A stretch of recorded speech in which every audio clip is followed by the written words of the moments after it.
নমস্কার। আজ আপনাদের কাছে একটা তত্ত্ব কথা আমি আলোচনা করতে এসেছি, আলোচনা করব। কোশ্চেন এসছে, বলুন কোশ্চেনটা বলুন। হ্যাঁ, কোশ্চেন হলো এই যে অবতার আমরা বলি, এই অবতারের তত্ত্বটা কি? আচ্ছা, অবতার। আচ্ছা, নর্মালি প্রথম কথা হচ্ছে অবতার, এই ভাষাটা বুঝতে হবে। অবতার কথার অর্থ কি, প্রয়োজনীয়তা কি, এবং আমাদের স্বয়ং শ্রী শ্রী বালক ব্রহ্মচারী মহাশয় কি বলেছেন, এই তত্ত্বটা বিষয়ে আমি আজ আলোচনা করছি 2 মিনিটে। তো প্রথম কথা, তত্ত্ব সম্বন্ধে আমাদের সাধারণ জ্ঞান কি? আমরা জানি তত্ত্ব মানে কি, অ্যাকচুয়াল তত্ত্ব মানে জ্ঞান।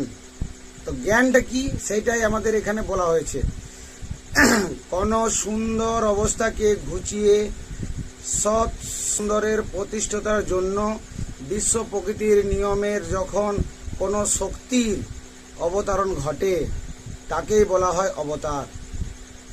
আচ্ছা, অবতার কথার ব্যুৎপত্তিগত অর্থ হলো এই: রাতে তামসিকতা ঘোচাবার জন্য সূর্য তার জ্যোতির্ময় কিরণমালাকে পৃথিবীর বুকে অবতরণ করেছে।